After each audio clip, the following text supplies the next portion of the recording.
પાટણ શહેરના હાર્દ સમાન ગણાતા જૂનાગંજ બજાર વિસ્તારમાં છેલ્લા કેટલાય સમયથી ભારે વાહનોના આડેધડ ખડકલાને કારણે સ્થાનિકો અને વાહન ચાલકોને ભારે હાલાકીનો સામનો કરવો પડી રહ્યો છે। વહેલી સવારથી જ આ વિસ્તારમાં મોટા ટ્રકો અને અન્ય હેવી વાહનો ગમે ત્યાં પાર્ક કરી દેવામાં આવતા હોવાથી ટ્રાફિકની ગંભીર સમસ્યા સર્જાઈ રહી છે।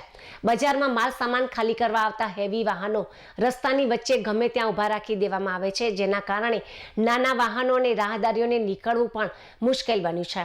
સવારના સમયે જ્યારે ઓફિસ, શાળા, કોલેજ અને ખરીદી માટે લોકોની અવરજવર વધુ હોય છે, ત્યારે જ આ વાહનોને કારણે કલાકો સુધી ટ્રાફિક જામના દ્રશ્યો પણ સર્જાય છે।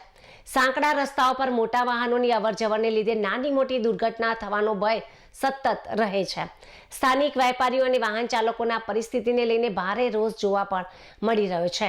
લોકોની માંગ છે કે પોલીસ તંત્ર દ્વારા જૂનાગંજ બજારમાં હેવી વાહનોના પ્રવેશ અને પાર્કિંગ અંગે કડક નિયમો બનાવવામાં આવે અને ટ્રાફિકમાં અડચણરૂપ બનતા વાહનો સામે દંડનીય કાર્યવાહી કરવામાં આવે।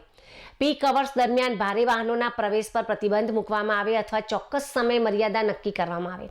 અત્રે ઉલ્લેખનીય છે કે જો વહેલી તકે પોલીસ દ્વારા સખત કાર્યવાહી કરવામાં નહીં આવે તો આગામી દિવસોમાં આ સમસ્યા વધુ વિકટ બની શકે તેમ છે। હવે જોવાનું એ રહ્યું કે તંત્ર જનતાની આ હાલાકીને ધ્યાને લઈને કેવા પગલાં ભરે છે।